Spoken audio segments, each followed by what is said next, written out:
Welcome friends. અગાઉના લેક્ચરની અંદર આપણે જોઈ ગયા હતા ફિનાન્શિયલ ઇન્ક્લુઝન, વિત્તીય સમાવેશન.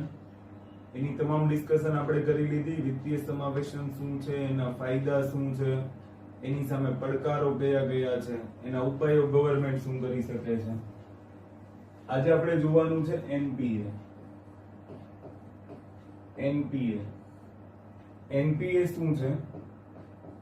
તો એનું ફૂલ ફોર્મ થશે નોન પરફોર્મિંગ એસેટ્સ.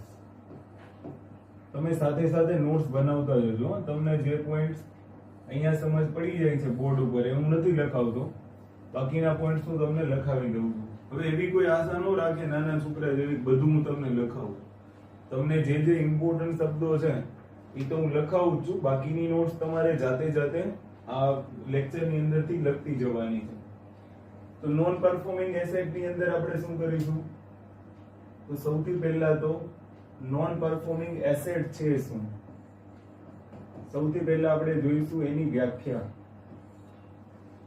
પછી નોન પરફોર્મિંગ એસેટ છે તો આરબીઆઈ દ્વારા એનું એક વર્ગીકરણ કરવામાં આવેલ છે. તો આપણે આરબીઆઈ દ્વારા કરવામાં આવેલા વર્ગીકરણની ડિસ્કશન કરીશું. સૌથી પહેલા આપણે એનપીએ ની વ્યાખ્યા, ત્યાર પછી આરબીઆઈ દ્વારા જે વર્ગીકરણ કરવામાં આવેલું છે જેમાં સબસ્ટાન્ડર્ડ, ડાઉટફુલ એસેટ,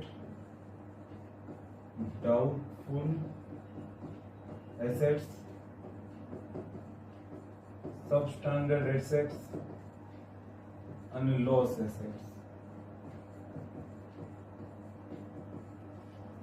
ત્યાર પછી વર્ગીકરણ જોવાઈ જાય એટલે એનપીએ થવાના કારણોની ડિસ્કશન કરીશું કે એનપીએ થવાના કારણો કયા કયા છે. કારણો પતી જાય ત્યાર પછી આપણે જોઈશું એનપીએ ની અસર શું થશે. અસર કોની પર? તો કે બેંકો પર, બેન્કિંગ વ્યવસ્થા પર, ફિનાન્શિયલ ઇન્સ્ટિટ્યુશન પર, વિત્તીય સંસ્થાઓ પર અસર શું થશે, એની અર્થવ્યવસ્થા પર અસર શું થશે, એની ઔદ્યોગિકરણ પર શું અસર થશે, અથવા તો ઉદ્યોગો પર એની શું અસર થશે. બીજી જે કંઈ પણ અસરો હશે એનપીએ ની એ આપણે જોઈશું. અંતમાં લાસ્ટ એક પોઈન્ટ છે એને કહીશું આપણે એનપીએ ના ઉપાયો. અને આ ઉપાયો તો ઘણા બધા છે.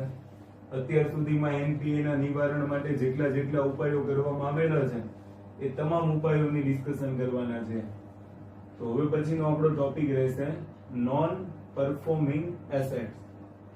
તો હવે સૌથી પહેલા આપણે એની વ્યાખ્યા જોઈ લઈએ કે નોન પરફોર્મિંગ એસેટ શું છે, એનપીએ શું છે. તો શબ્દ જેવો છે, શબ્દ વાંચો તો શું લખ્યું છે? એનપીએ એટલે કે નોન પરફોર્મિંગ એસેટ્સ. હવે તમને શીખવાડી દીધું છે એસેટ શું છે. તો ત્રણ શબ્દ છે આની અંદર, નોન પરફોર્મિંગ એસેટ. હવે ધ્યાનથી સાંભળજો. મેં તમને અગાઉ પણ કીધું છે કે બેંકના બે કામ હોય છે, એક ડિપોઝિટ કરવાનું અને એક લોન આપવાનું. ડિપોઝિટ છે એની શું છે? લાયબિલિટી છે. જ્યારે લોન શું છે? એની એસેટ છે. શું કામ લોન એસેટ છે? કારણ કે બેંકો જ્યારે લોન આપશે ત્યારે લોનમાંથી એને ઇન્ટરેસ્ટ મળશે અને એ ઇન્ટરેસ્ટ બેંકની શું થઈ જશે? ઇન્કમ થઈ જશે. તો જે કોઈ પણ સંપત્તિ હશે કે જેમાંથી ઇન્કમ થતી હોય, આવક થતી હોય, તો એને આપણે શું કહીશું? એસેટ. એસેટના આપણે ત્રણ પ્રકાર પણ જોઈ ગયા હતા. એક હતી ફિઝિકલ એસેટ, બરાબર, એક હતી ઇન્ટેલેક્ચ્યુઅલ એસેટ, જેને આપણે બૌદ્ધિક સંપદા કહીશું, ઇન્ટેલેક્ચ્યુઅલ એસેટ. તો ફિઝિકલ એસેટ, ઇન્ટેલેક્ચ્યુઅલ એસેટ અને એક આવશે ફિનાન્શિયલ એસેટ્સ. તો ત્રણ પ્રકાર હતા. ફિઝિકલ એસેટ તો દાખલા તરીકે તમારું મકાન લઈ લો. ફિનાન્શિયલ એસેટ એટલે એવા કોઈ પણ દસ્તાવેજ કે જેના બદલામાં તમે ફિનાન્સ મેળવી શકો, ઇન્ટેલેક્ચ્યુઅલ એટલે બૌદ્ધિક સંપદા, તો આ બધી શું થઈ ગઈ? એસેટ થઈ ગઈ. પણ અહીંયા કઈ એસેટની વાત થાય છે? ખાસ ધ્યાનથી સાંભળજો. નોન પરફોર્મિંગ એસેટ એટલે કે એવી એસેટ. હવે જુઓ, બેંકો પાસે પણ એવી એસેટ હશે, બેંકો પાસે એવી ફિઝિકલ એસેટ પણ હશે અને ફિનાન્શિયલ એસેટ પણ હશે. ક્લિયર? તો આ પણ ખાસ ધ્યાન રાખજો. તો એવી એસેટ કે જે અત્યારે પરફોર્મિંગ કરતી નથી એને આપણે કહીશું નોન પરફોર્મિંગ એસેટ. શું સામાન્ય શબ્દોમાં આપણે એનપીએ ને શીખવું હોય તો એનપીએ ને આપણે શું કહી શકીએ?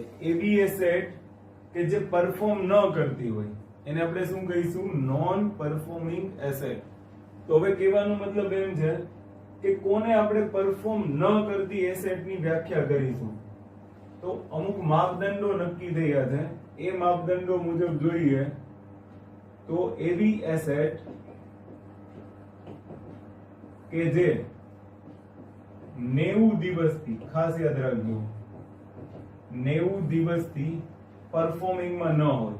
એટલે કહેવાનો મતલબ એમ, સાદા શબ્દોમાં લખીએ તો એસેટ નો મતલબ શું? બેંક જે લોન આપે છે, લોનના બદલામાં બેંક શું વસૂલે છે?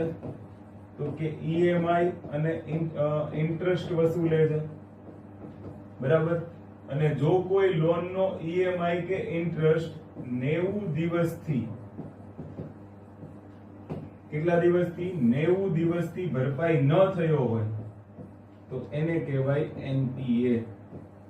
આ કોમન વ્યાખ્યા થઈ એનપીએ ની. નોન પરફોર્મિંગ એસેટ કોને કહેવાય? કે જે બેંકો દ્વારા ઋણ આપવામાં આવેલું છે, બેંકોએ જે લોન આપેલી છે, અગર એને 90 દિવસથી કોઈ પણ ઈએમઆઈ કે ઇન્ટરેસ્ટ રિટર્ન થયેલ નથી, જેને આપણે રિટર્ન ઓફ એસેટ કહીશું.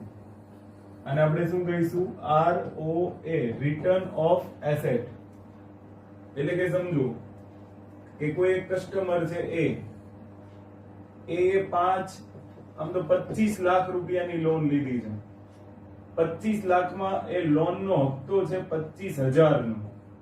એટલે માની લો કે પહેલા 30 દિવસે, એટલે કે દર મહિને લોનનો હપ્તો આવશે. ઓકે? તો પહેલા મહિને ભાઈ હપ્તો ભરતા નથી અને આને લીધી છે હોમ લોન. શું લીધું છે? Home loan. એટલે કે એના ઘરનો દસ્તાવેજ મૂક્યો હશે, કંઈક સિક્યુરિટી તો બેંક પાસે મૂકવી જ પડશે. તો એને બેંકને શું આપી દીધું છે? પોતાના ઘરનો દસ્તાવેજ. અને બેંક પાસેથી લઈ લીધા 25 લાખ રૂપિયા. તો પહેલા મહિને 25,000 નો હપ્તો આવ્યો, ન ભરાનો. બીજા મહિને 25,000 નો હપ્તો નથી ભર્યો. બરાબર? ત્રીજા મહિને પણ 25,000 નો હપ્તો ભર્યો નથી. તો ત્રીજા મહિને પણ 25,000 નો હપ્તો ભર્યો નથી. તો આમાં મંથ નથી ગણવામાં આવતા, આમાં દિવસ ગણવામાં આવે છે. કે 90 દિવસ થઈ જાય અને 90 દિવસની અંદર એને મૂળ રકમ, ખાસ યાદ રાખજો, ઈએમઆઈ, તો ઈએમઆઈ ની અંદર શું હશે? ઈએમઆઈ ની અંદર પ્રિન્સિપલ અમાઉન્ટ હશે અને મૂળ રકમ હશે. આ તો ખબર હશે ને કે કોઈ પણ ઈએમઆઈ હોય તો ઈએમઆઈ ની અંદર શું હશે? એક તો પ્રિન્સિપલ અમાઉન્ટ હશે અને બીજું શું હશે? એમાં ઇન્ટરેસ્ટ જોડેલું હશે. આ બંનેને ભેગા કરીને શું બનતું હોય છે? ઈએમઆઈ. એટલે કે ખાસ ધ્યાનથી સાંભળજો કે 90 દિવસથી પ્રિન્સિપલ અમાઉન્ટ કે વ્યાજ ભરપાઈ ન કર્યું હોય તો એ એસેટ શું બની જશે? નોન પરફોર્મ કરશે. એટલે કે બેંકે જે એ લોન આપેલી છે, બેંક માટે લોન શું છે? એસેટ છે. તો એ એસેટ હવે પરફોર્મ કરતી નથી. લાસ્ટ 90 ડેઝ થી એ એસેટ પરફોર્મ કરતી નથી તો એને કહેવાય non performing assets. Clear? Okay? ફરીથી કહું છું કે બેંકો ડિપોઝિટ અને લોન આપવાનું કામ કરે છે. એમાં બેંકો જે લોન આપે છે તો એ લોન એની શું છે? એસેટ છે. અને અગર કોઈ વ્યક્તિ લોન લીધા બાદ 90 દિવસ સુધી, ખાસ ધ્યાન રાખજો, 90 દિવસ સુધી અગર એ પ્રિન્સિપલ અમાઉન્ટ કે ઇન્ટરેસ્ટ પે કરી શકતો નથી તો 90 દિવસ બાદ એને એનપીએ ગણવામાં આવશે. એટલે કે 90 દિવસ બાદ એ જે એસેટ છે, એટલે કે જે 25 લાખ રૂપિયાની લોન આપી છે, એ બેંકની શું બની જશે? એસેટ. અને એ એસેટને નોન પરફોર્મિંગ શ્રેણીમાં મૂકવામાં આવશે. ક્લિયર? તો એ એસેટ હવે નોન પરફોર્મ છે. કે છેલ્લા 90 દિવસથી એ પરફોર્મન્સ કરતી નથી, તો એને આપણે શું કહીશું? Non performing asset. આરબીઆઈ એના ઘણા બધા વર્ગીકરણ કરેલા છે. આરબીઆઈ એનપીએ નું ક્લાસિફિકેશન કરેલું છે. એની પહેલા આપણે એક બાબત જોવાની છે, એનપીએ ના માપદંડો. એનપીએ ના અમુક નોર્મ્સ નક્કી કરવામાં આવેલા છે કે કોને આપણે એનપીએ કહીશું. તો એક તો આપણે જોઈ લીધું. એક આપણે શું જોયું કે એનપીએ કોને કહીશું?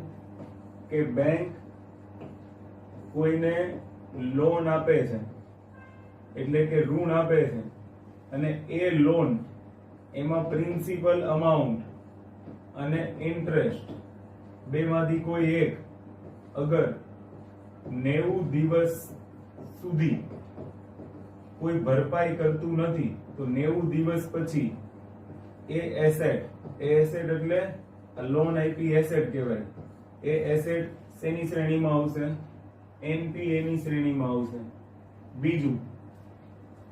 બીજું ખાસ ધ્યાન રાખજો, કૃષિ ક્ષેત્ર માટે. તો બેંકો કૃષિ ક્ષેત્રમાં પણ લોન આપે છે, આગળ પણ આપણે જોઈ ગયા. અગર કૃષિ ક્ષેત્રમાં કોઈ અલ્પકાલીન, ખાસ ધ્યાન રાખજો, અલ્પકાલીન પાક માટે લોન આપે, એટલે કે એપ્રોક્સિમેટલી માની લો કે કોઈ પાકનું ઉત્પાદન 3 મહિનામાં થઈ જાય છે, તો અગર એ પાકના ઉત્પાદન માટે બેંક લોન આપે છે, ખાસ યાદ રાખો, બેંક અલ્પકાલીન પાક માટે લોન આપે અને એ 2 પાક સીઝન,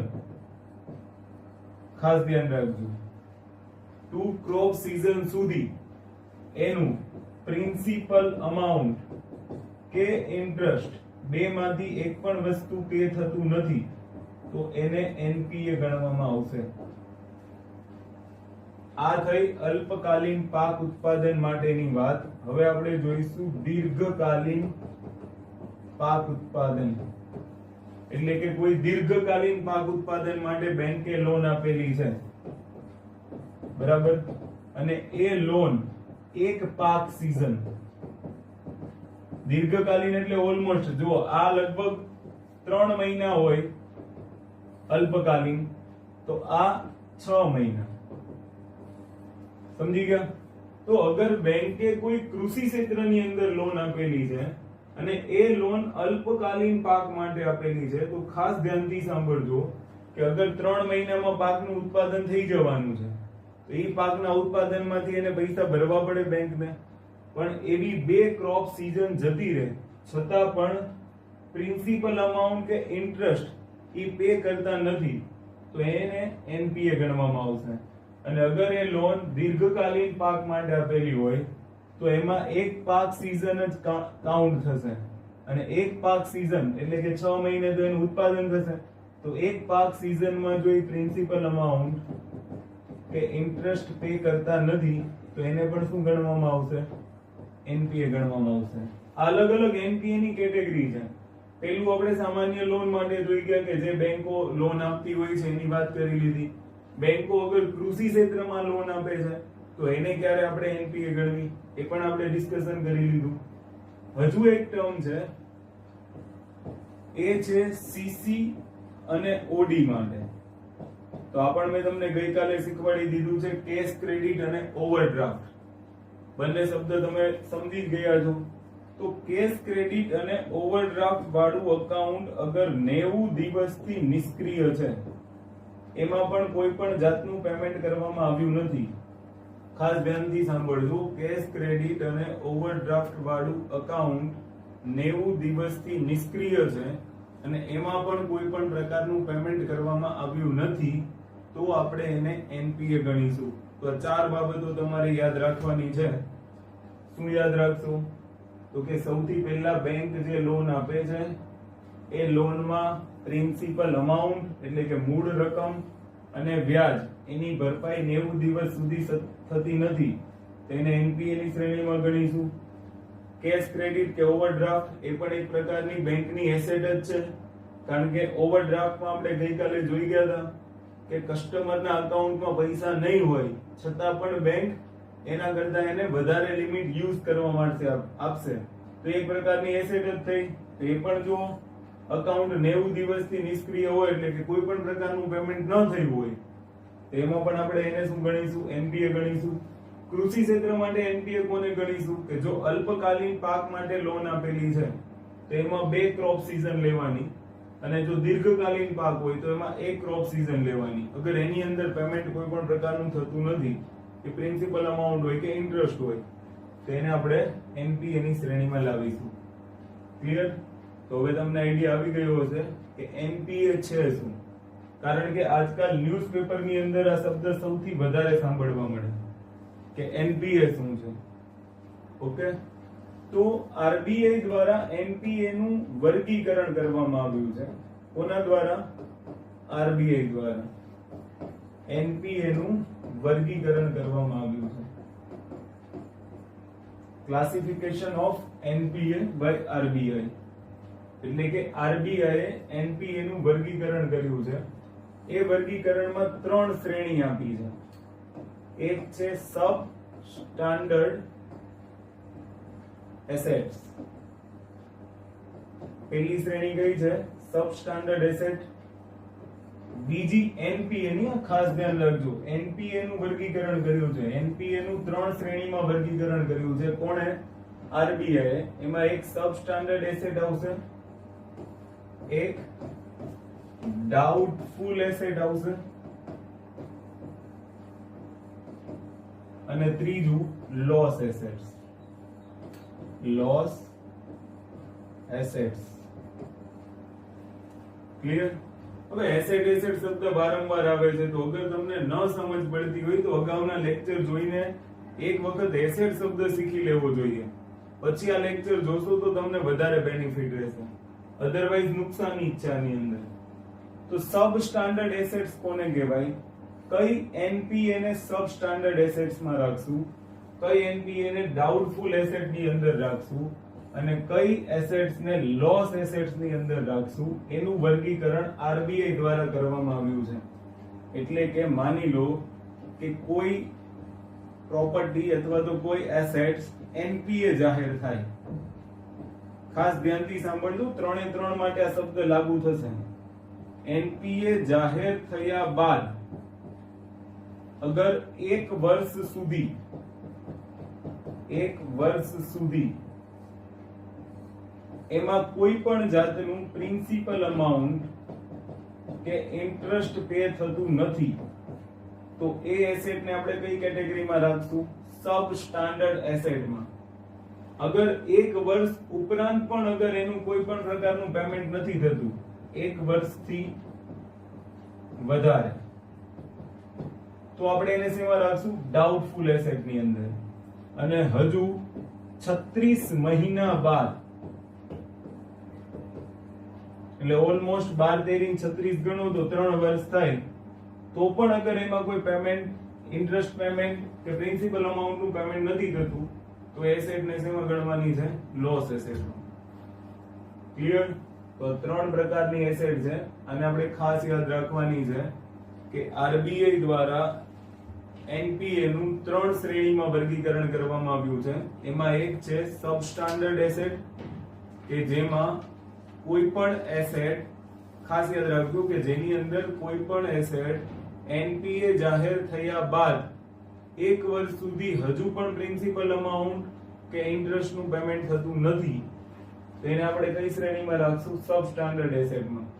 અગર 1 વર્ષ બાદ પણ એ એસેટ્સ નું કોઈ પણ પ્રકારનું પેમેન્ટ થતું નથી તો એ ડાઉટફુલ એસેટમાં રાખશે બેંક.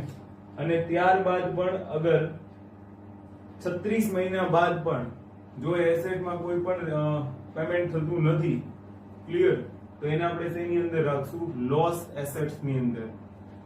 બીજું, આરબીઆઈ સ્પેશિયલ મેન્શન અકાઉન્ટ માટે પણ અમુક ગાઈડલાઈન જાહેર કરી છે. કરંટ નો ઇશ્યુ છે, એને આપણે કરંટ ના ઇશ્યુ ની અંદર જોઈ લઈશું.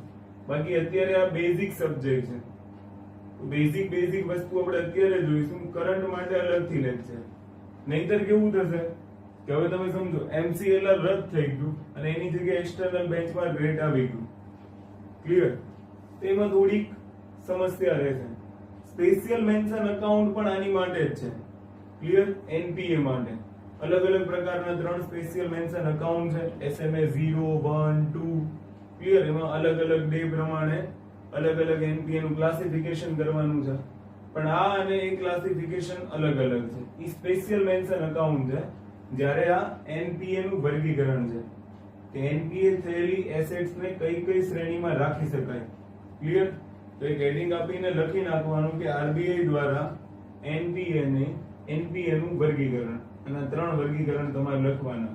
અને આ શબ્દ ખાસ કે એનપીએ જાહેર થયા બાદ. ક્લિયર? તો એનપીએ જાહેર ક્યારે થશે?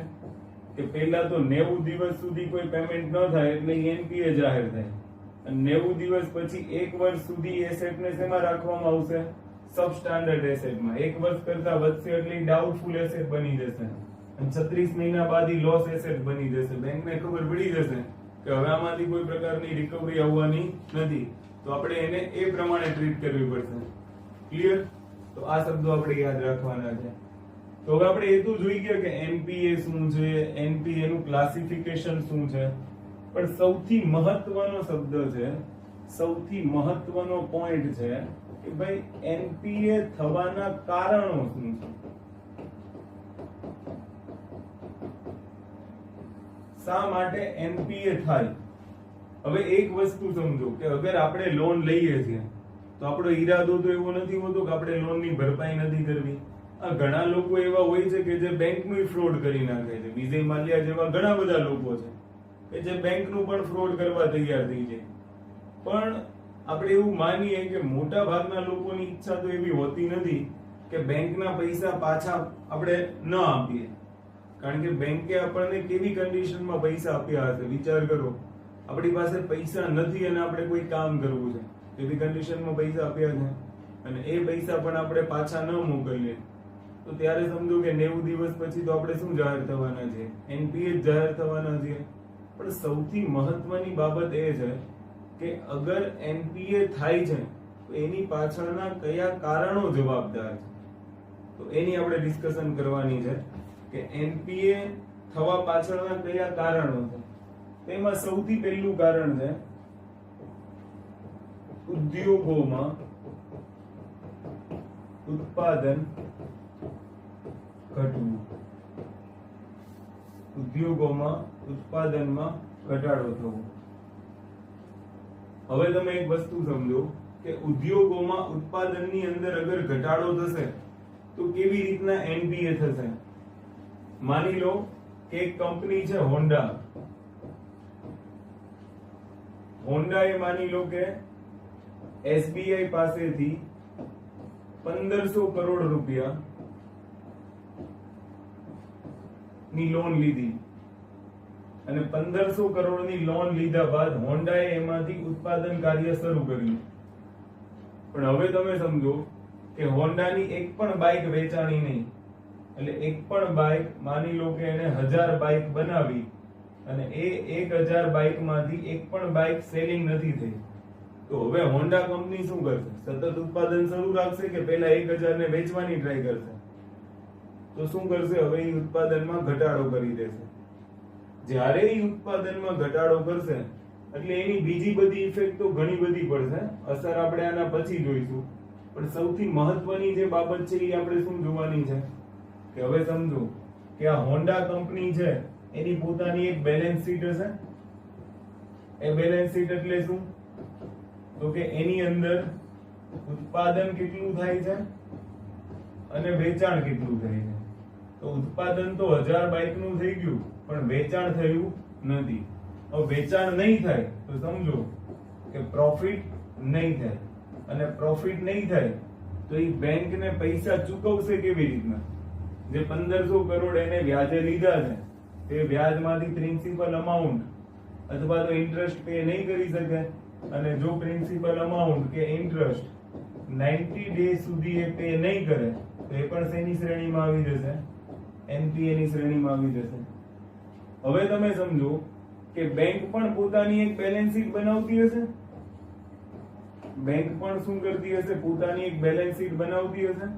અને એ બેલેન્સ શીટ ની અંદર શું બેંક દર્શાવતી હોય કે એની લાયબિલિટીઝ કેટલી છે અને બેંકની એસેટ કેટલી છે. પણ હવે બેંકની જે 1500 કરોડ વાળી એસેટ છે એ તો હવે કામ કરતી બંધ થઈ ગઈ, નોન પરફોર્મિંગ બની ગઈ, એનપીએ બની ગઈ. અને અગર એનપીએ બની જાય છે તો મેં તમને પહેલા કીધું હતું કે બેંક પાસે માની લો કે 10,000 ની ડિપોઝિટ આવે તો એ બેંકની લાયબિલિટી કહેવાય. એમાંથી જ બેંક શું આપશે? લોન આપશે. અને આ લોન તો પાછી નથી આવતી, તો ડિમાન્ડ વાળાની લાયબિલિટી બેંક કેમ પૂરી કરશે? તો એક સમસ્યા બની જશે.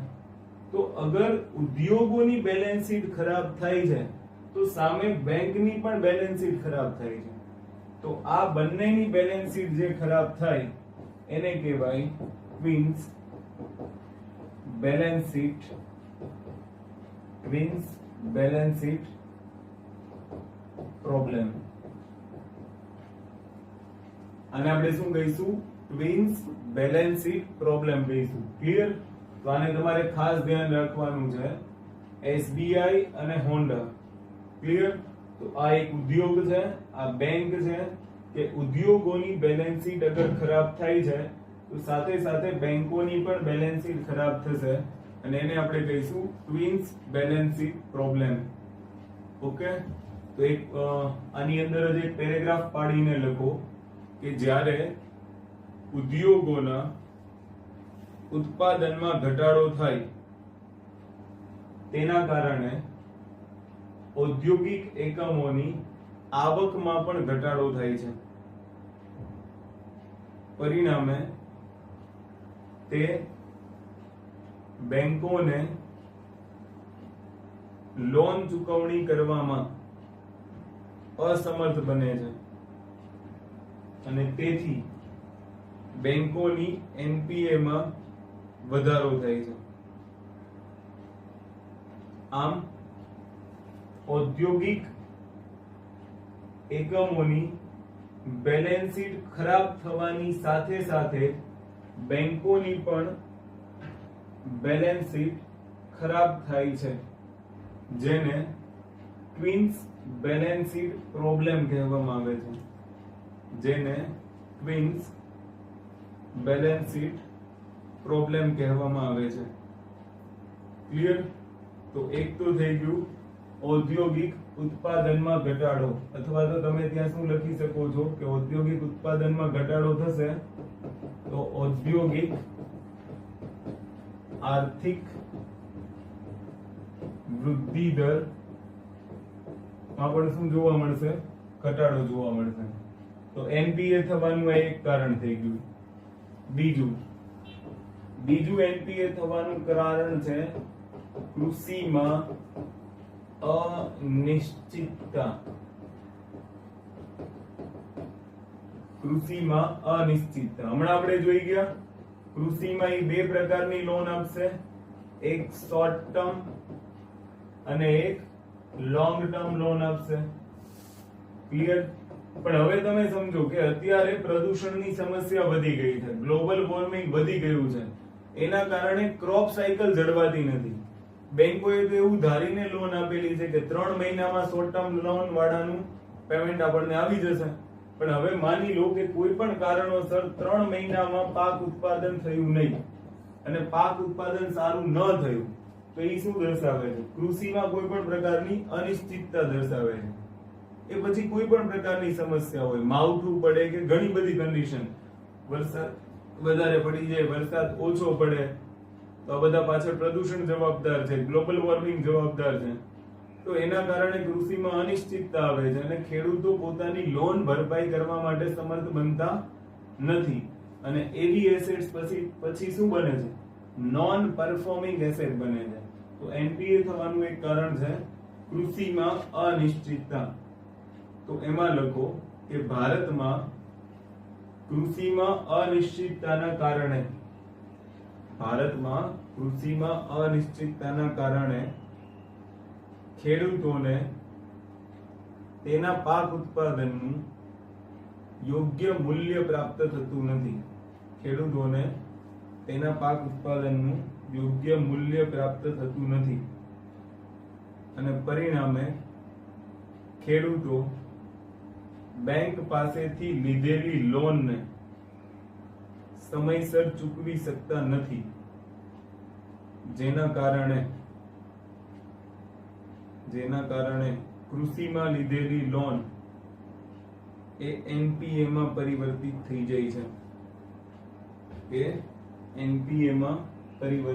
જાય છે. ત્રીજો મુદ્દો છે બેંકોનું ખરાબ મેનેજમેન્ટ.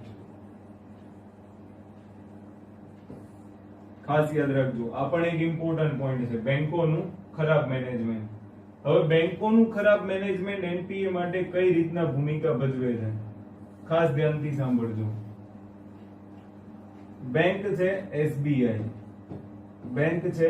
એસબીઆઈ એટલે પબ્લિક સેક્ટર બેંક છે.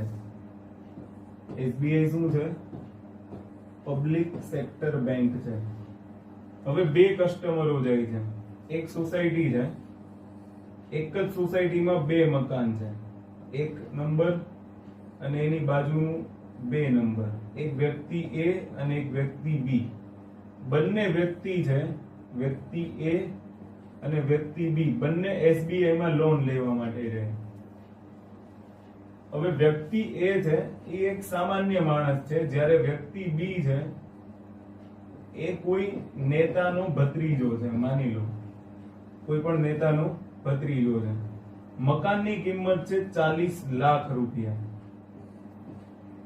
હવે વ્યક્તિ એ જાય છે, એ બેંકને રિક્વેસ્ટ કરે છે કે ભાઈ મારી પાસે 2 લાખ રૂપિયા છે, તમે મને 38 લાખની લોન આપો. તો બેંક શું કહે છે? અમે આટલો બધો રિસ્ક લઈ શકીએ નહીં, કારણ કે સમજો કે તમે કોઈ પણ કારણસર તમારી આવક બંધ થઈ જાય છે અને તમે ઇન્સ્ટોલમેન્ટ મતલબમાં ઈએમઆઈ ભરવા માટે સક્ષમ નથી, તો બેંકને તો ઘણું બધું નુકસાન જવાની શક્યતા છે. તો બેંક શું કહે છે કે તમારા ડોક્યુમેન્ટ આપો, એને જોઈને હું કહું. તો એ ડોક્યુમેન્ટ આપ્યા અને એને બેંકે ઓફર કરી કે તમને આની અંદર મેક્સિમમ 30 લાખ રૂપિયા મળશે. મેક્સિમમ કેટલા લાખ રૂપિયા મળશે? 30 લાખ. તો એ કીધું કે સાહેબ કંઈક કરો ને, જે કંઈ પણ તમારો ચાર્જ થાય એ લઈ લો ને. તો બેંક કહે વાંધો નહીં, મેક્સિમમ 32 લાખ આપશું, એનાથી વધુ નહીં આપું, કદાચ તમે મને ગમે એટલી રિશ્વત આપો. તો એનું ફિક્સ થઈ ગયું 32 લાખમાં. હવે જાય એના પછી બી શું કહે છે કે ભાઈ મારું મકાન છે એ 40 લાખનું છે, બરાબર, અને હું ફલાણા નેતાનો ભત્રીજો છું, આલ્યો એની સાથે વાત કરો. નેતાએ કોલ કર્યો એસબીઆઈ ના મેનેજરને, અને એસબીઆઈ ના મેનેજરને એને એમ કીધું હું તને પ્રમોશન આપી દઈશ, તું એક કામ કર, 40 લાખની જગ્યાએ 50 લાખની લોન આપી દે. મેનેજરે 50 લાખની લોન આને આપી દીધી. હવે ધ્યાનથી સાંભળજો, બંનેમાં શું ફરક છે. આણે 8 લાખ રૂપિયા વધારાના પોતાના ખીચામાંથી ભર્યા છે. વ્યક્તિ એ 8 લાખ રૂપિયા વધારાના પોતાના ખીચામાંથી ભર્યા છે. તો વ્યક્તિ એ શું વિચારશે કે આની અંદર 8 લાખનું તો મારું રોકાણ છે, અગર હું લોન નહીં ભરું તો અમારા 8 લાખ પણ જપ્ત થઈ જશે, કારણ કે બેંક તો મકાન જપ્ત કરી લેશે. ક્લિયર? તો વ્યક્તિ એનો પ્રયત્ન એવો રહેશે કે કોઈ પણ સ્થિતિની અંદર, કોઈ પણ સંજોગોમાં એ 32 લાખને ચૂકવે. પણ હવે તમે વસ્તુ વિચારો કે વ્યક્તિ બી છે, બી ની પાસે તો મકાન 40 લાખનું છે અને એની સામે એને લોન કેટલા લાખની લઈ લીધી છે? 50 લાખની. શું વિચાર આવશે? એક જ વિચાર આવે, મકાન લઈ જાય તો ભલે લઈ જાય, આપણને શું ફરક પડવાનો, બેંકે મને 50 લાખ તો આપી દીધા છે. ક્લિયર? તો એ બેંકનું ખરાબ મેનેજમેન્ટ કહેવાય. એનાથી બેંકની બેલેન્સ શીટ ખરાબ થશે, અને બેંકની બેલેન્સ શીટ તો ખરાબ થશે, પણ આવા કસ્ટમરો જે છે એ બેંકને ઉઠવામાં મહત્વની ભૂમિકા ભજવશે. અને બેંકો ઉઠી જાય તો શું થાય એ તમે મેં બધાએ અનુભવી લીધું હશે કે ઘણી બધી બેંકો ઉઠી ગઈ છે, અને અગર એમાં આપણું અકાઉન્ટ હોય તો આપણને ખબર હોય કે બેંકો ઉઠી ગઈ તો શું થાય. તો બેંકોનું ખરાબ વ્યવસ્થાપન છે કે એની પાસે એસેટની જે ક્વોલિટી છે, ખાસ યાદ રાખજો, એસેટની જે ક્વોલિટી છે એને નક્કી કરવાના અમુક માપદંડો હોવા જોઈએ. બરાબર, બેંકોની અંદર ભ્રષ્ટાચાર ઓછો હોવો જોઈએ, એનું વ્યવસ્થાપન ઓછું હોવું જોઈએ. આ તો એના ઉપાયની વાત થઈ છે, પણ એસેટની ક્વોલિટી બરાબર નક્કી કરી શકતા નથી. અને એના કારણે એસેટની ક્વોલિટી મતલબમાં એસેટની ક્વોલિટીથી મતલબ છે ઇવેલ્યુએશન. કોઈ પણ એસેટ હોય એનું ઇવેલ્યુએશન થાય અને ત્યાર પછી એની ગણતરી કરવામાં આવે કે આના મેક્સિમમ કેટલા આવશે. તમે ક્યારેક કારનો ઇન્સ્યોરન્સ કરાવ્યો હોય તો તમને ખબર હશે, કારનો અથવા તો તમારી બાઇકનો, એમાં કેવું હોય કે જેમ બાઇક જૂની થતી જાય એમ એનું વેલ્યુએશન અલગ અલગ આવતું હોય. તો એ વેલ્યુએશનમાં ખરાબ મેનેજમેન્ટ છે. તો હવે સમજો કે આ 50 લાખ આને લોન ક્યારે મળી હશે? આ 40 લાખની પ્રોપર્ટીને પણ એ લોકોએ 50 લાખની દર્શાવી હોય ને તો જ 50 લાખ રૂપિયા એની ઉપર લોન મળે, બાકી ન મળે. કે તમે બેંકની અંદર 40 લાખની પ્રોપર્ટી દર્શાવો ને બેંક 50 લાખની લોન આપે, નહીં.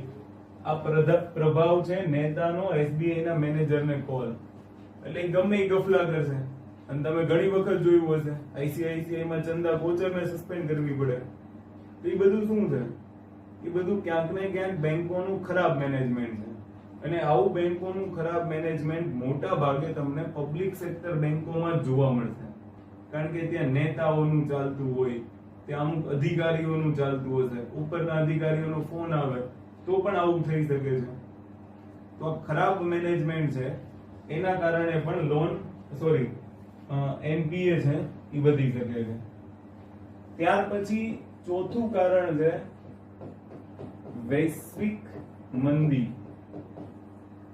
એટલે કે વિશ્વની અંદર જો મંદી આવે છે, વિશ્વની અંદર મંદી આવે છે, તો વિશ્વની અંદર મંદી આવે છે તો સ્વાભાવિક છે એની અસર ભારતીય અર્થવ્યવસ્થાને પણ થશે. ભારતીય અર્થવ્યવસ્થાને થશે તો એમાં મંદીમાં તમને ખબર હોય તો રોજગાર ઘટે. રોજગાર ઘટે તો લોકોની ઇન્કમ ઘટશે, ઉદ્યોગોની ઇન્કમ ઘટશે અને એ લોન ભરવા માટે અસમર્થ બનશે. અને પરિણામે એમાં જે એસેટ્સ હશે બેંકની, એ એસેટ્સ નોન પરફોર્મ કરવા લાગશે. એ એસેટ્સ નોન પરફોર્મિંગ એસેટ બનશે. બીજો એક મહત્વનો શબ્દ છે અપારદર્શી એક્ઝિટ પોલિસી. ખાસ ધ્યાન રાખજો, એક્ઝિટ પોલિસી ખૂબ જ મહત્વનો શબ્દ છે. અપારદર્શી એક્ઝિટ પોલિસી અથવા તો આભાસી એક્ઝિટ પોલિસી જેને કહી શકીએ. આપણે એક એક્ઝામ્પલની મદદથી સમજીએ કે અપારદર્શી એક્ઝિટ પોલિસી શું છે. માની લો કે એક કંપની છે એબીસી. આ એબીસી કંપની છે એ 2 વ્હીલર બનાવે છે. શું બનાવે છે? 2 વ્હીલર. અને એબીસી કંપનીએ લોન લીધી છે એચડીએફસી પાસેથી. માની લો કે એચડીએફસી એને 5000 કરોડ રૂપિયાની લોન આપી છે. પણ હવે થયું શું? આવી ગયું લોકડાઉન. લોકડાઉનના કારણે 2 વર્ષ બધું બંધ રહ્યું. તો એક પણ વ્હીકલ છે એનું સેલિંગ થયું નહીં. અને વ્હીકલનું સેલિંગ ન થયું એના કારણે એબીસી કંપની છે એ એચડીએફસી ને ભરપાઈ કરી શકી નહીં. એટલે કે એબીસી કંપની એ રિટર્ન કરી શકી નહીં. તો એનો મતલબ એવો થયો કે એચડીએફસી ની રિટર્ન ઓફ એસેટ્સ ઘટી ગઈ. સમજી ગયા? તો એચડીએફસી ની રિટર્ન ઓફ એસેટ ઘટી મતલબમાં એચડીએફસી ની બેલેન્સ શીટ ખરાબ થઈ એમ કહેવાય. એચડીએફસી ની બેલેન્સ શીટ ખરાબ થઈ. હવે એચડીએફસી શું કરશે કે આને કોઈ પણ પ્રકારે દબાણ કરશે કે ભાઈ તમારે આટલા રૂપિયા તો ભરવા જ પડશે, ગમે એમ કરો. તો એચડીએફસી એ માની લો કે એબીસી કંપનીને કીધું કે 5000 કરોડ માંથી કદાચ તમે 10 કરોડ પણ આપો છો તો અમારી બેલેન્સ શીટ પણ ખરાબ નહીં થાય અને અમે તમને એનપીએ પણ જાહેર નહીં કરીએ. તો એબીસી કંપની શું કરશે? બીજી કોઈ કંપની પાસે જશે. માની લો કે એસબીઆઈ પાસે જાય અને એને એમ કહેશે કે મારી પાસે આટલી 2 વ્હીલર છે, આટલા 2 વ્હીલર ના બદલામાં 10 કરોડ રૂપિયા જોઈએ છે. એસબીઆઈ કે કઈ વાંધો નહીં, કે ફિઝિકલ એસેટ મૂકી દઉં તો એસબીઆઈ જે 10 કરોડ રૂપિયા છે એ એબીસી કંપનીને આપે છે, તો એ 10 કરોડ રૂપિયા એબીસી કંપની એસબીઆઈ પાસેથી લઈને કોને ભરી દેશે? એચડીએફસી ને. તો એચડીએફસી ને તો ભરી દીધા, પણ હવે એસબીઆઈ ના પૈસા ક્યાંથી ભરશે? સમજી ગયા? તો આવું સતત કંપનીઓ પોતાને પુનઃજીવિત રાખવા માટે ચાલુ રાખે છે. ક્લિયર? આપણે એવું કહીએ છીએ ને કે વ્યાજને ઘોડા પણ ન પહોંચે. એનો મતલબ શું છે? કે એક વખત તમે અગર વ્યાજે પૈસા લીધા તો એ વ્યાજે પૈસા લીધા તો એનું વ્યાજ ભરવા માટે પણ બીજા વ્યાજે લો, ત્રીજા લો, ચોથા લો. એવી રીતના એમાંથી તમે એક્ઝિટ નથી થઈ શકતા. એક ચક્રવ્યૂહની અંદર તમે ફસાઈ જાઓ છો. એને કહેવાય અપારદર્શી એક્ઝિટ પોલિસી. હવે એમ થશે લખવું કેવી રીતના? लिखने की बात લખો અપારદર્શી એક્ઝિટ પોલિસી, હેડિંગ આપી દો અપારદર્શી એક્ઝિટ પોલિસી. એની અંદર લખો વિભિન્ન કારણોના લીધે આર્થિક એકમોને નુકસાનની સ્થિતિમાં પણ નુકસાનની સ્થિતિ એટલે કે એબીસી નું એક પણ વ્હીકલ વેચાણું નહીં, તો એનો મતલબ શું થયું? નુકસાન જ થયું. તો નુકસાનની સ્થિતિમાં પણ જીવિત રાખવા માટે અથવા તો ચાલુ રાખવા માટે બેંકો પાસેથી લોન લેવામાં આવે છે તથા નુકસાનીમાં આર્થિક એકમો દ્વારા એ લોનની ચૂકવણી પણ સમયસર થઈ શકતી નથી. તેથી તે પણ એનપીએ માં પરિવર્તિત થાય છે. આમ એક પછી એક બેંકોમાંથી આવી મદદ લઈને આર્થિક એકમો પોતાને પુનઃજીવિત રાખવા માટે લોનનો સહારો લે છે અને એ પ્રકારે એ આર્થિક એકમો લોનના દુષ્ચક્રમાં ફસાઈ જાય છે.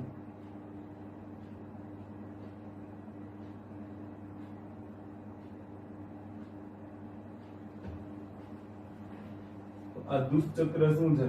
અપારદર્શી એક્ઝિટ પોલિસી છે. એ સિવાય ઘણા બધા કારણો હોઈ શકે છે.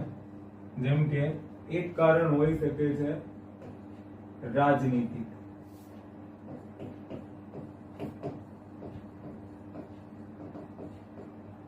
રાજનીતિક કારણ શું હોઈ શકે છે? દાખલા તરીકે કૃષિમાં ખેડૂતોને જે લોન આપવામાં આવી હોય છે એ ખેડૂતોને આપવામાં આવેલી લોન માફી. તો આમાં ઘણી વખત કેવું થાય છે કે માની લો કે ખેડૂતોને લોન આપવામાં આવી છે, તો હવે આમાં બે ઘટના બનશે કે જ્યારે ચૂંટણી આવશે ત્યારે ખેડૂતોની લોન માફ કરવામાં આવશે. તો ખેડૂતોની લોન માફ કરવામાં આવે તો એ લોન સરકાર જે છે એ બેંકને ચૂકવશે. શું થશે? સરકાર એ લોન બેંકને ચૂકવશે. તો આમાં ઘટના શું બને છે? આમાં એવી ઘટના બને છે કે માની લો કે બે ગામ છે, એક ગામ છે એક્સ અને એક ગામ છે વાય. હવે આ કોઈ બીજા જિલ્લાનું ગામ છે, આ ડિસ્ટ્રિક્ટ 1 નું ગામ છે અને આ પણ કોઈ બીજા જિલ્લાનું ગામ છે. માની લો કે અહીંયા એક એવો નેતા છે કે જે દર 5 વર્ષે ચૂંટણી આવે એટલે લોન માફ કરાવી દે છે.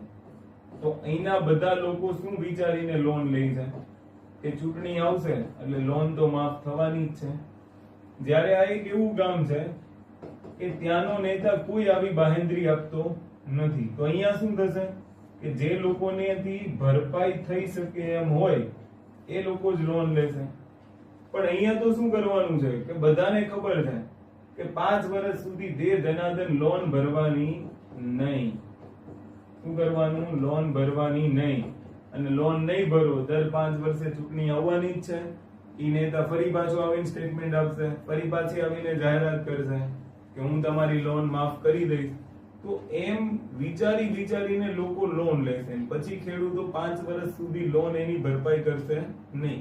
તો બધા આવા નથી હોતા, એટલે બધાને કોઈ માથે ઓઢી લેવાની જરૂર નથી. પણ અમુક ખેડૂતો છે એ આવું વિચારીને જ લોન લેશે કે આમાં તો દર 5 વર્ષે લોન માફ થઈ જ જવાની છે, ઉપાડી લો, ભરવાની નહીં. અને 5 વર્ષ સુધી આવી લોન ન ભરે, જ્યારે ચૂંટણી આવે ત્યારે ચૂંટણીમાં જે ઉમેદવારો છે એ આવા ખોટા તાઇફાઓ કરીને મત લઈ જાય પછી લોન માફી કરી દે છે. તો એનાથી પણ એનપીએ માં વધારો થાય છે. કારણ કે 5 વર્ષ સુધી લોન ન આવી, આપણે તો એવું કીધું છે કે 90 દિવસ પછી જો લોન ન આવતી હોય તો એને આપણે શું ગણવાનું છે? એનપીએ માં ગણવાનું છે. ક્લિયર? તો અહીંયા એક મુદ્દો એ પણ થઈ જાય કે ખેડૂતોનું જે દેવું માફ કરવામાં આવે છે એ પણ શું બની શકે છે? એનપીએ નું એક કારણ બની શકે છે. અને આના પણ ઘણા બધા ગેરફાયદા છે. એ સિવાય આર્થિક વૃદ્ધિ દરમાં ઘટાડો થવો, ઉત્પાદનમાં ઘટાડો થવો, આ બધા કારણો શું છે? આ બધા કારણો એનપીએ થવાના કારણો છે. ઘણી વખત કેવું કરવામાં આવે છે કે ગોલ્ડ લોન નું પ્રમાણ વધારે કરવામાં આવે. ગોલ્ડ લોન કોરોનાના સમયમાં સૌથી વધુ એનપીએ કોઈ થયા હોય ને તો એ આ ગોલ્ડ લોન માં થયા છે. જોઈ લેજો. કારણ કે કોરોનાના સમયમાં લોકોએ શું કર્યું? પોતાના ઘરનું ગુજરાન ચલાવવા માટે ઘરમાં જે કંઈ પણ નાનું મોટું ગોલ્ડ હોય એને બેંકોની અંદર રાખી દીધું. કારણ કે એકદમ ન્યૂનતમ વ્યાજ હશે. એ વ્યાજ ખબર જ છે કે અગર આપણે એ પૈસા પાછા નહીં આપીએ તો પણ શું થશે? ગોલ્ડ જ જમા થવાનું છે ને. પણ ગોલ્ડ લોકોએ એટલા માટે મૂક્યું કે ગોલ્ડની સમકક્ષ રૂપિયા આપતા હતા. દાખલા તરીકે માની લો કે 10 ગ્રામ ગોલ્ડ છે તો 10 ગ્રામ ગોલ્ડ નો ભાવ 50,000 હોય.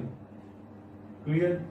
તો એ 10 ગ્રામ ગોલ્ડ માં 916 પ્રમાણે એ લોકો આના 90% એટલે માની લો કે 45,000 આજુબાજુ રૂપિયા આપે છે. ક્લિયર? તો કસ્ટમર ને ખબર જ છે કે આ હું કદાચ જ્વેલરી શોપમાં આપવા જઈશ તો પણ શું થશે? 45,000 રૂપિયા મને મળવાના છે. તો એના કરતા બેટર છે કે 45,000 લઈ લઈએ અને પછી જો આપણી પાસે થશે તો રિટર્ન આપી દઈશું. પણ આવી જાય કોરોના, એના કારણે કોઈનાથી એનું ઇન્ટરેસ્ટ પણ પે થતું નથી. તો ઇન્ટરેસ્ટ પે થતી નથી અને મૂળ રકમ પણ પે થતી નથી. અને પછી જ્વેલરી વેચવા જઈ તો જ્વેલરી નીકળે ખોટી. આવા તો ઘણા બધા કિસ્સાઓ સામે આવ્યા છે. અથવા તો જ્વેલરીની એટલી વેલ્યુ જ નથી આવતી જેટલી ગોલ્ડ લોન વાળાએ ગોલ્ડ લોન આપી દીધી હોય. તો એના કારણે પણ શું થાય છે? એનપીએ માં વધારો થાય છે. તો આવા ઘણા બધા રીઝનો હોઈ શકે છે એનપીએ થવાના. Okay, clear? તો આ તો અપારદર્શી એક્ઝિટ પોલિસી અને એનપીએ થવાના કારણો. એ સિવાય બીજા 2 શબ્દો આપણે આની અંદર શીખવાના છે. એની અંદર એક શબ્દ છે રીસ્ટ્રક્ચરિંગ ઓફ એસેટ્સ. ખાસ ધ્યાન રાખજો. ROA restructuring of asset. આમ તો આ નહીં લખીએ કારણ કે આપણે એક શબ્દ બીજો લખ્યો છે રિટર્ન ઓફ એસેટ. ખાસ ધ્યાન રાખજો, રિટર્ન ઓફ એસેટ અને રીસ્ટ્રક્ચરિંગ ઓફ એસેટ્સ માં તફાવત છે. રિટર્ન ઓફ એસેટ એટલે શું કે બેંકોએ જે એસેટ આપેલી છે, બેંકોએ જે લોન આપેલી છે એ જ્યારે કસ્ટમર રિટર્ન ન કરે, બરાબર, અથવા તો કસ્ટમર જે રિટર્ન કરે છે એ લોન ને, એને રિટર્ન ઓફ એસેટ કહેવાય. જ્યારે આ શું છે? રીસ્ટ્રક્ચરિંગ ઓફ એસેટ છે. તો ખાસ ધ્યાનથી સાંભળજો કે રીસ્ટ્રક્ચરિંગ ઓફ એસેટ કોને કહેવાય. દાખલા તરીકે હું એક એક્ઝામ્પલ આપું. એક્ઝામ્પલની મદદથી સમજીએ તો વધારે આઈડિયા આવશે. કોઈ એક વ્યક્તિ છે એ 5 લાખ રૂપિયાની લોન લીધી. અને આવી ગયો કોરોના. આરબીઆઈ પણ મોરેટોરિયમ જારી કરી દીધું. મોરેટોરિયમ એક આખો શબ્દ છે, એને બી આપણે કરંટની અંદર જ જોઈશું.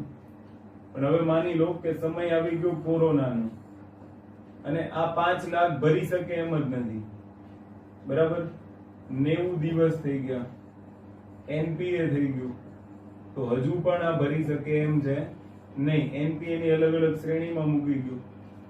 તો બેંકને ખબર પડી કે હવે આ એસેટ લોસ થઈ ગઈ છે આપણાથી, કે આ એસેટની રિકવરી કોઈ પણ પ્રકારે થાય એમ નથી. તો અહીંયા બેંક શું કરશે? ખાસ ધ્યાન રાખજો, અહીંયા બેંક રિસ્ટ્રક્ચરિંગ કરશે. આવા સમયે આ એનપીએ ની રિકવરી માટે બેંક શું કરશે? રિસ્ટ્રક્ચરિંગ કરશે. લોન નું શું કરશે? આ જે લોન અમાઉન્ટ આપી છે એ લોન અમાઉન્ટ નું શું કરશે? રિસ્ટ્રક્ચરિંગ કરશે. હવે રિસ્ટ્રક્ચરિંગમાં હોય શું? દાખલા તરીકે માની લો કે 5 લાખ 10% આપી છે લોન અને કસ્ટમર થી 10% વ્યાજ ચૂકવાતું નથી, તો બેંક એને એક ઓપ્શન આપશે કે અમે તમારું વ્યાજ ઘટાડી આપીએ છીએ. આને કહેવાય રિસ્ટ્રક્ચરિંગ. એટલે કે 10% વ્યાજ હતું તો બેંક એમ કહી દેશે કે હવે તમે 6% જ ભરજો, પણ ભરવાના હોય તો. ક્લિયર? અથવા બેંક રિસ્ટ્રક્ચરિંગમાં શું કરશે? ધ્યાનથી સાંભળજો. બેંક એને બીજો ઓપ્શન આપશે કે તમે આ લોન કેટલા વર્ષ માટે લીધી હતી? 1 વર્ષ માટે. તમારો હપ્તો આવતો તો મહિને કેટલો? 10,000. તો એક કામ કરો કે હું તમને આ લોન 5 વર્ષ માટે કરી દઉં અને હવે તમે મને હપ્તો દર મહિને 2,000 ભરજો. તો એક ઓપ્શન એની માટે આવે છે, સમયગાળો વધારી દેશે. સમયગાળો વધારી દેશે. લોનની જે ટર્મ છે ટર્મ વધારી દેશે. અને ત્રીજો ઓપ્શન ખૂબ જ મહત્વનો છે કે ડેટ સિક્યુરિટીઝ ને એ શેર સિક્યુરિટીમાં પરિવર્તન કરશે. તો બેંક રિસ્ટ્રક્ચરિંગમાં શું કરે છે સમજ પડી તમને? કે જ્યારે કોઈ કસ્ટમર લોન ચૂકવતો જ નથી અને બેંકને ખબર પડે છે કે ભાઈ આની પરિસ્થિતિ એવી છે કે લોન ચૂકવી શકે એમ જ નથી, તો બેંક ત્યારે રિસ્ટ્રક્ચરિંગ ઓફ એસેટ કરશે. એટલે કે પોતાની જે એસેટ છે એ એસેટને રિકવર કરવા માટે બેંક શું કરશે? રિસ્ટ્રક્ચરિંગ કરશે. કાં તો એનો વ્યાજદર ઘટાડી દેશે, વ્યાજદર ઘટશે તો પણ ઈએમઆઈ ઘટી જશે, કાં તો એનો સમયગાળો વધારી દેશે તો પણ ઈએમઆઈ ઘટી જશે. અને કોઈને કોઈ રીતે બેંક છે એ પોતાની એનપીએ રિકવર કરવાની ટ્રાય કરશે. એટલે કે જે નોન પરફોર્મિંગ એસેટ થઈ જ ગઈ છે એને ફરીથી પરફોર્મમાં લાવવાની ટ્રાય કરશે. અને બીજો એક મહત્વનો ભાગ છે, ડેટ સિક્યુરિટી ને શેમાં ફેરવવાનો પ્રયત્ન કરશે? શેર સિક્યુરિટીમાં. સમજીએ શું છે એમ. બરાબર? તો આપણે ડેટ સિક્યુરિટી અને શેર સિક્યુરિટી. સિક્યુરિટી તો તમને ખબર જ હશે, જામીનગીરી. એક એવો દસ્તાવેજ કે જેના બદલામાં વિત્ત પ્રાપ્ત કરી શકાય, એને આપણે શું કહીશું? સિક્યુરિટીઝ. હવે માની લો કે કોઈ એક કંપની છે એબીસી. ધ્યાનથી સાંભળજો. અને એબીસી કંપનીએ કોઈ એક મશીનરી ખરીદી છે અને એ મશીન ઉપર એને લોન લીધી છે 2 કરોડ રૂપિયાની. સમજી ગયા? અને એ મશીન છે માની લો પેરાસિટામોલ ઉત્પાદન કરવાની.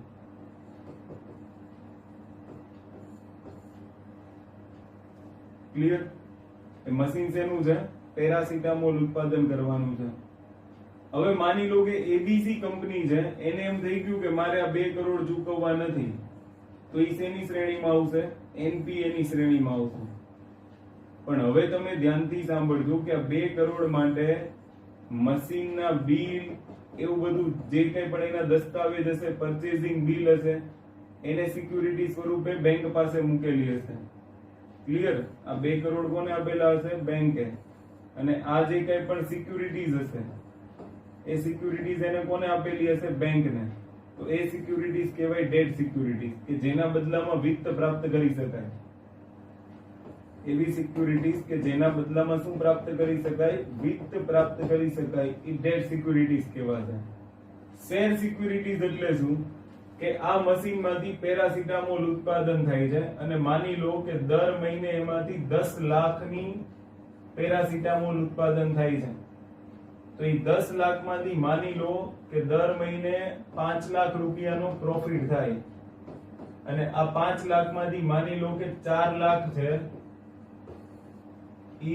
એના કોઈ એને જે લોન આપી છે, માની લો કે આ લોન બેંકે આપી છે અને બેંક અગર દર મહિને એની પાસેથી 4 લાખ લઈ લેશે તો એ એની શેર સિક્યુરિટીઝ કહેવાય.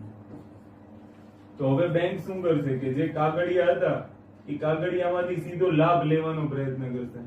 એટલે કે ડેટ સિક્યુરિટીઝ માંથી શું કરશે, સીધું શેર સિક્યુરિટીમાં પરિવર્તન કરશે.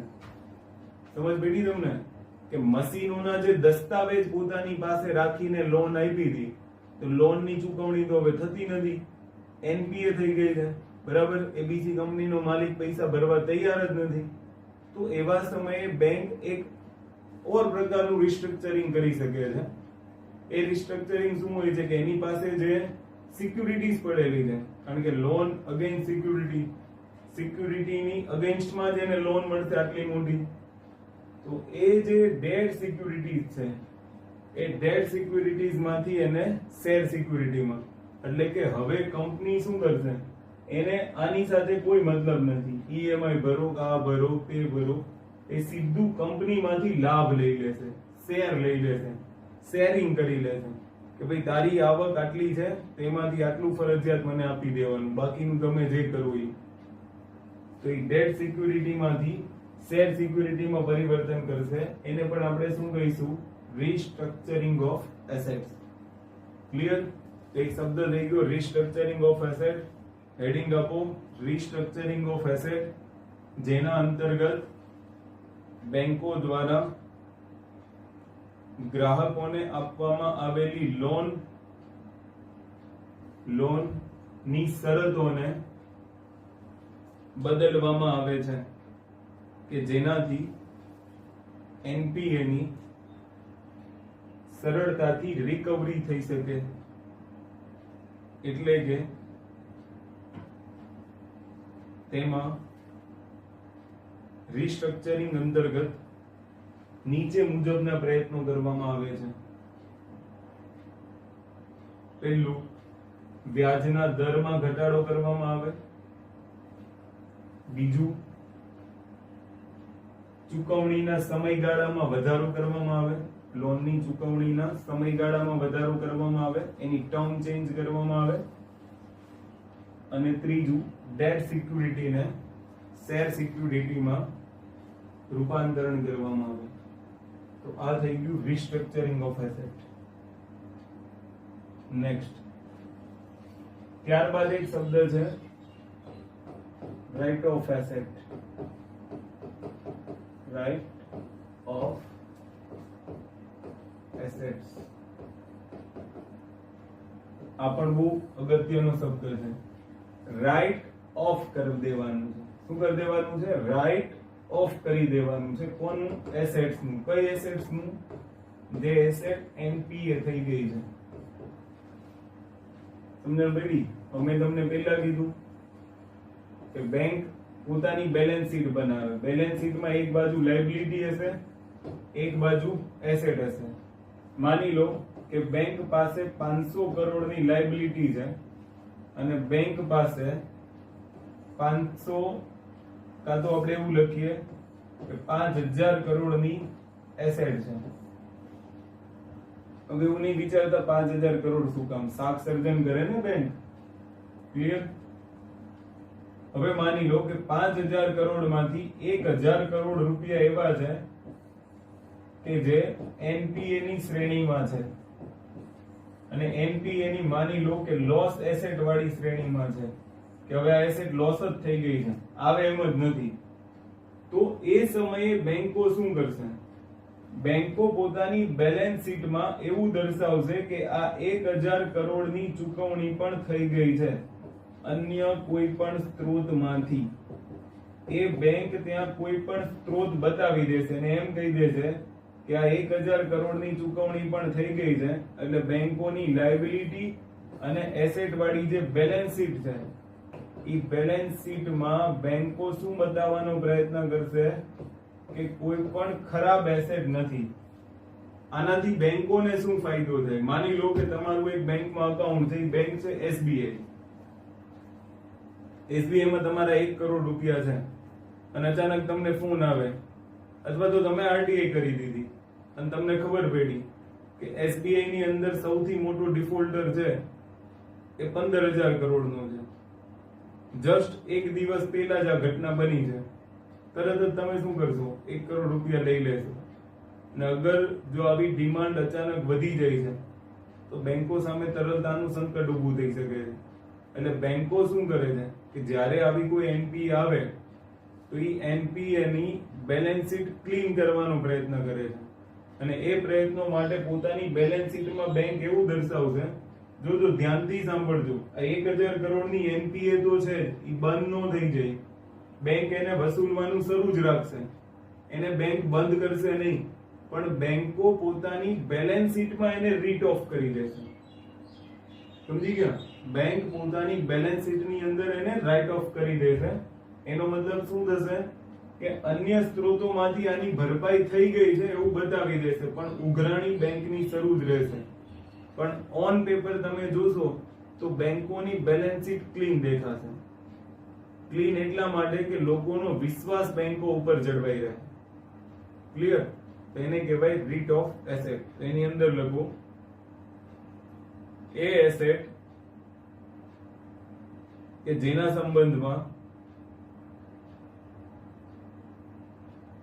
બેંકને એમ લાગે છે કે લોન લેનાર વ્યક્તિ અથવા તો લોન લેનાર એ કોઈ પણ સંજોગોમાં તેની ભરપાઈ કરી શકે એમ નથી, તો બેંક એ એસેટને રાઇટ ઓફ કરે છે.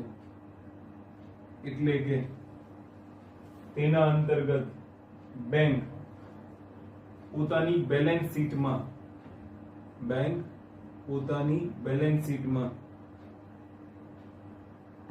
તે લોનની ભરપાઈ અન્ય સ્ત્રોતોમાંથી થઈ ગઈ છે એવું દર્શાવે છે.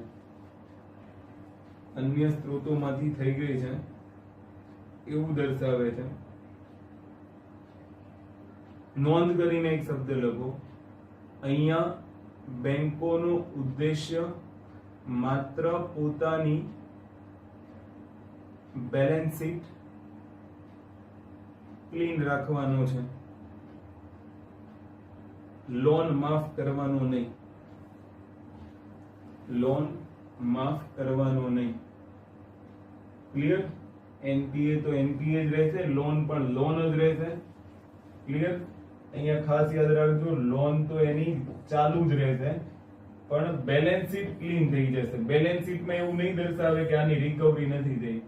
બેલેન્સ શીટમાં એવું દર્શાવી દેશે કે આની રિકવરી થઈ ગઈ છે અન્ય સ્ત્રોતોમાંથી, એટલે બેલેન્સ શીટ થઈ ગઈ ક્લીન, પણ બેંક છે એ લોનની રિકવરી શરૂ જ રાખશે, પણ બેલેન્સ શીટમાં એવું દર્શાવી દેશે. એને આપણે કહીશું રાઇટ ઓફ એસેટ. તો હવે ધ્યાનથી સાંભળજો, આપણે 3 શબ્દ શીખી ગયા. એક શબ્દ આપણે જોયો એનપીએ, બીજો શબ્દ આપણે જોયો રીસ્ટ્રક્ચરિંગ ઓફ એસેટ્સ, અને ત્રીજો શબ્દ આપણે જોયો રાઇટ ઓફ કરવાનું ને રાઇટ ઓફ એસેટ્સ. આ ત્રણેયને ભેગી કરશો એટલે આવશે, ખાસ ધ્યાન રાખજો, એનપીએ, રીસ્ટ્રક્ચરિંગ ઓફ એસેટ અને રાઇટ ઓફ એસેટ ને ભેગી કરશું એટલે આવશે સ્ટ્રેસ્ડ એસેટ્સ. તો હવે તમને કોઈ પૂછે કે સ્ટ્રેસ્ડ એસેટ શું છે, તો સ્ટ્રેસ્ડ એસેટ્સ એટલે શું કે એનપીએ, રીસ્ટ્રક્ચરિંગ ઓફ એસેટ અને રાઇટ ઓફ એસેટ ત્રણેયના સરવાળાને આપણે શું કહીશું? સ્ટ્રેસ્ડ એસેટ કહીશું. ક્લિયર? તો આપણે જોઈ ગયા એનપીએ ની વ્યાખ્યા, ત્યાર પછી restructuring assets, write off assets NPA થવાના કારણો. હવે આપણે જોવાનું છે એનપીએ ની અસર શું થશે. ખાસ ધ્યાન રાખજો, એનપીએ ની અસર શું થશે. એનપીએ ની અસર, એનપીએ ના પ્રભાવ કયા કયા પડશે. અસર લખો અથવા તો એનપીએ ના પ્રભાવ. તો એનપીએ ના પ્રભાવની અગર વાત કરીએ તો એની બેન્કિંગ વ્યવસ્થા પર શું અસર થશે, બેન્કિંગ સિસ્ટમ પર શું અસર થશે, અથવા તો ફિનાન્શિયલ ઇન્સ્ટિટ્યૂટ પર શું અસર થશે. હવે માની લો કે એવું તો જરૂરી નથી બેંકો માટે થાય, એનબીએફસી માટે પણ થઈ શકે છે. બેન્કિંગ વ્યવસ્થા અથવા તો ફિનાન્શિયલ ઇન્સ્ટિટ્યૂટ પર શું અસર થશે. હવે માની લો કે કોઈ એક બેંક છે, એ બેંકની અંદર એનપીએ માં વધારો થયો. એનપીએ માં વધારો થયો એનો મતલબ એવો થશે કે બેંકોનો લાભ ઘટશે, બેંકોની શાખ સર્જન ક્ષમતા ઘટશે. બેંકો હવે વધુ શાખ સર્જન કરી શકશે નહીં. ગ્રાહકોનો બેંક પર વિશ્વાસ ઘટશે. બેંકોમાં વિશ્વાસ ઘટશે તો ગ્રાહકોની બચત ઘટશે. બચત ઘટશે તો બેંકો છે એ શાખ સર્જન કરી શકશે નહીં. એની શાખ સર્જન ક્ષમતામાં શું થશે, ઘટાડો થશે. તો અગર તમે માની લો કે બેંકોની એનપીએ માં વધારો થાય છે તો એક તો બેંકોની બેલેન્સ શીટ ખરાબ થશે, એ પણ તમે લખી શકો. એનપીએ માં વધારો થાય તો બેંકોની બેલેન્સ શીટ શું થશે, ખરાબ થશે. અને બેંકોની બેલેન્સ શીટ અગર ખરાબ થશે તો એની અંદર આરબીઆઈ હસ્તક્ષેપ કરશે. અને આરબીઆઈ હસ્તક્ષેપ કરશે તો આરબીઆઈ એની ઉપર રિસ્ટ્રિક્શન લાગુ કરશે. અને એ રિસ્ટ્રિક્શન ની અંદર આરબીઆઈ પ્રોવિઝનિંગ કરવા માટે કહેશે. શું કરવા માટે કહેશે, પ્રોવિઝનિંગ કરવા માટે કહેશે. તો હવે સવાલ એ થાય કે સર આ પ્રોવિઝનિંગ એટલે શું.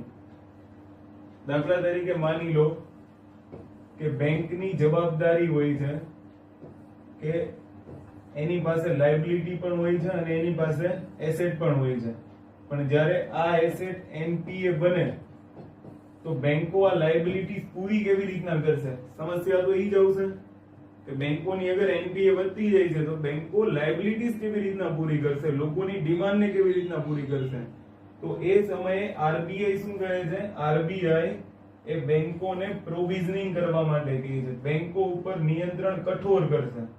બેંકોને કહી દેશે કે ભાઈ તમારો જે લાભ છે એ લાભનો અમુક ભાગ તમારે ફરજિયાત તમારી પાસે રાખવાનો રહેશે.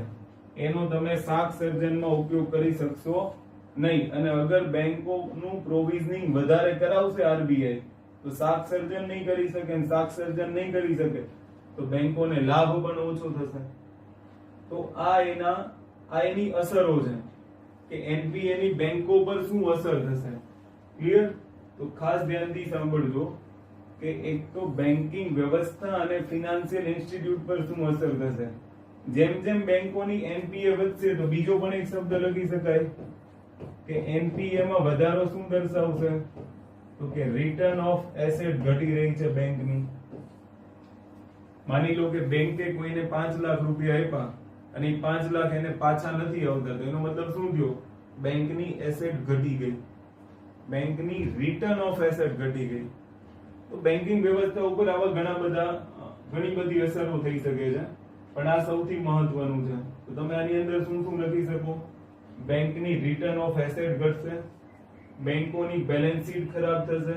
બેંકોની બેલેન્સ શીટ ખરાબ થશે તો આરબીઆઈ એની ઉપર કઠોર નિયંત્રણ કરશે. કઠોર નિયંત્રણ કરવા માટે પ્રોવિઝનિંગ કરાવશે આરબીઆઈ. પ્રોવિઝનિંગ એટલે શું, લાભનો અમુક ભાગ ફરજિયાત રખાવશે. એ સિવાય લાભનો અમુક ભાગ ફરજિયાત રખાવશે તો શાખ સર્જન ક્ષમતા ઘટશે, તો બેંકોનો લાભ ઘટશે, બેંકોનો વેપાર ઘટશે અને લોકોનો વિશ્વાસ ઘટશે બેંકો ઉપર.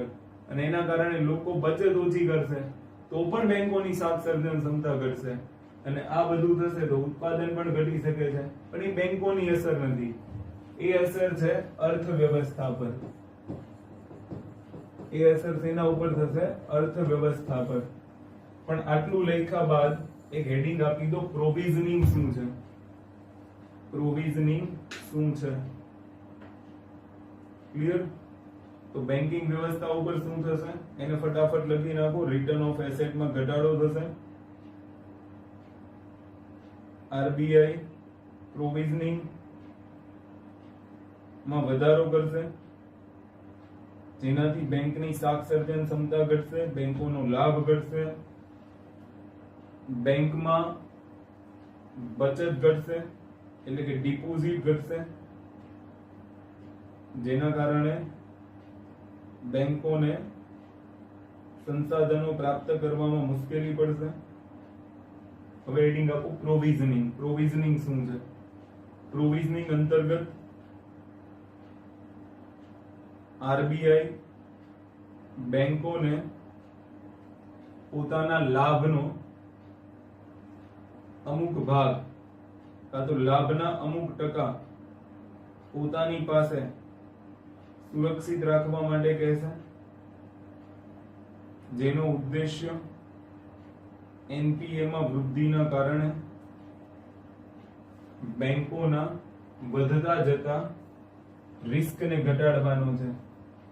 જેનો મુખ્ય ઉદ્દેશ્ય એનપીએ ના કારણે બેંકોના વધતા જતા રિસ્કને ઘટાડવાનો છે.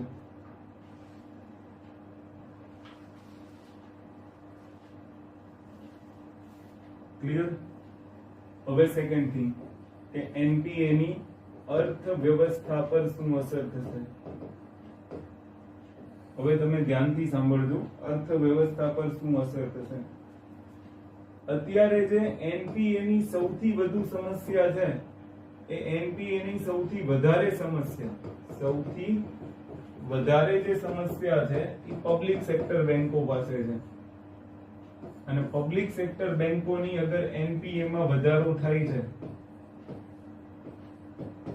ક્લિયર, તો એમાં મેં તમને પહેલા કીધું હતું પબ્લિક સેક્ટર બેંકોનો મતલબ શું થશે કે એમાં સરકારની ભાગીદારી વધારે હશે. અને યાદ કરો પબ્લિક સેક્ટર બેંકમાં રાષ્ટ્રીયકૃત બેંકો પણ આવી શકે છે. અને અગર જો એ રાષ્ટ્રીયકૃત બેંકો છે એની એનપીએ માં વધારો થઈ રહ્યો છે તો સરકારને એની માટે શું કરવું પડશે? કેપિટલાઇઝેશન કરવું પડશે. શું કરવું પડશે? સરકારને એની અંદર કેપિટલાઇઝેશન કરવું પડશે. અને સરકાર જો કેપિટલાઇઝેશન કરશે તો સરકારની રાજકોષીય ખાધ વધશે. એક્ઝામ્પલ તરીકે માની લઈએ કે એસબીઆઈ છે અથવા તો કોઈ નેશનલાઇઝ બેંક છે એવું માની લઈએ. એક્ઝામ્પલ તરીકે એવું માની લો કે કોઈ નેશનલાઇઝ બેંક છે. એ નેશનલાઇઝ બેંકમાં માની લો કે 1000 કરોડની એનપીએ છે. કેટલા કરોડની? 1000 કરોડની એનપીએ છે. અને આ એનપીએ લોસ થઈ ગઈ છે એવું માની લો કે લોસની શ્રેણીમાં આવી ગઈ છે, રિટર્ન આવે એમ જ નથી. તો નેશનલાઇઝ બેંકોમાં પાસે 1000 કરોડ રૂપિયાની એનપીએ શું દર્શાવે છે કે અર્થવ્યવસ્થામાંથી 1000 કરોડની તરલતા ઘટશે, 1000 કરોડની લિક્વિડિટી ઘટશે. અને જો અર્થવ્યવસ્થામાં 1000 કરોડની લિક્વિડિટી ઘટે તો શું થશે? ખાસ ધ્યાનથી સાંભળજો, અર્થવ્યવસ્થા ઉપર એની માઠી અસર પડશે કે અગર કોઈની પાસે પૈસા જ નથી તો પૈસા નથી, લિક્વિડિટી ઘટશે તો ઉત્પાદન નહીં થાય, ઉત્પાદન નહીં થાય તો રોજગાર નહીં મળે, રોજગાર નહીં મળે તો આવક નહીં મળે. આખી જે આપણે પેલું આવક ચક્ર જોઈ ગયા હતા ને, સંસાધનોની ગતિશીલતા અટકી જશે, સંસાધનોની ગતિશીલતા અવરોધાશે. તો આવું ન થાય એટલે સરકાર શું કરશે કે જ્યારે પબ્લિક સેક્ટર બેંકોની એનપીએ માં વધારો થાય છે તો સરકાર આ ભરપાઈ કરવા માટે એનું કેપિટલાઇઝેશન કરશે.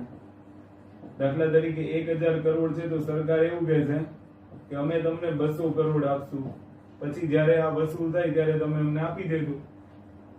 સમજી ગયા? તો વારંવાર સરકાર આવી નવી નવી સ્કીમો લાવે છે કેપિટલાઇઝેશન કરવાની, કે સરકાર એની અંદર કેપિટલાઇઝેશન કરશે કે જેનાથી અર્થવ્યવસ્થાની અંદર તરલતાનું પ્રમાણ જળવાઈ રહે. પણ સરકાર આ 200 કરોડ લાવ્યા ક્યાંથી? એની માટે સરકારને પણ દેવું કરવું પડશે, અને એ દેવું શું કરશે? સરકારની રાજકોષીય ખાધમાં વધારો કરશે. આ શબ્દને આપણે પછીથી શીખીશું કે સરકારની રાજકોષીય ખાધમાં વધારો કેવી રીતના થાય. પણ આ અર્થવ્યવસ્થા ઉપર અસર છે કે જો બેંકોની, ખાસ કરીને પબ્લિક સેક્ટર બેંકોની એનપીએ માં વધારો થાય છે તો સરકારને એની માટે કેપિટલાઇઝેશન કરવું પડશે, કોઈને કોઈ રાહત પેકેજો જાહેર કરવા પડશે, અને એ કેપિટલાઇઝેશન માટે સરકાર દેવું કરશે તો એનાથી સરકારની રાજકોષીય ખાધમાં વધારો થશે. ક્લિયર? તો આ પહેલી અસર. બીજી અસર શું થશે એને આપણે સમજીએ કે માની લો કે ગ્રાહકોનો વિશ્વાસ ઘટી ગયો બેંકો પર. ગ્રાહકોનો વિશ્વાસ બેંક પર ઘટી ગયો તો વિશ્વાસ ઘટશે. સમજી ગયા? જો ગ્રાહકોનો વિશ્વાસ ઘટશે તો ગ્રાહકોની સેવિંગ ઘટશે, અને સેવિંગ ઘટશે તો બેંકો સેવિંગનું ઇન્વેસ્ટમાં રૂપાંતરણ નહીં કરી શકે, અને ઇન્વેસ્ટ નહીં થાય તો પ્રોડક્શન નહીં થાય, અને જો પ્રોડક્શન નહીં થાય તો જીડીપી નહીં વધે, અને જીડીપી નહીં વધે તો અર્થવ્યવસ્થા ગ્રોથ નહીં કરે, અને પ્રોડક્શન નહીં થાય તો એમ્પ્લોયમેન્ટ નહીં મળે, એમ્પ્લોયમેન્ટ નહીં મળે તો લોકોની આવક નહીં થાય, અને આવક નહીં થાય તો ગરીબીમાં શું થશે? વધારો થશે. ઘણી બધી અસર થઈ શકે છે. આની સીધી અસર જે છે એ ગ્રાહકો પર પણ પડી શકે છે. અર્થવ્યવસ્થામાં અગર સેવિંગ નહીં થાય તો શું થશે? બેંકની શાખ સર્જન ક્ષમતા ઘટશે. બેંકની શાખ સર્જન ક્ષમતા ઘટશે તો મૂળભૂત વિત્તીય સુવિધાઓ ગ્રામીણ વિસ્તાર સુધી પહોંચી શકશે નહીં, અને એ નહીં પહોંચે તેનો અર્થ એવો થશે એની સીધી અસર વિત્તીય સમાવેશન પર થશે. તો લોકો ડરશે. સમજી ગયા? સામાન્ય લોકોએ હજુ પૈસા નાખ્યા છે, એની પૈસામાં એનપીએ વધી, ઈ બેંકની અંદર એનપીએ વધી ગઈ અને બેંક ઉઠી ગઈ તો બીજા લોકો પણ વિત્તીય સમાવેશનમાં આવતા પહેલા વિચારશે. તો વિત્તીય સમાવેશનની અંદર અવરોધ ઉત્પન્ન થઈ શકે છે. બીજી સૌથી મોટી સમસ્યા શું છે કે અગર માની લો કે કોઈ બેંકની એનપીએ વધે છે અને એ બેંકની એનપીએ વધવાના કારણે એને દેવાળું ફૂંકવું પડે અથવા તો ઇન્સોલ્વન્સી કરવી પડે, તો એનો મતલબ શું થશે?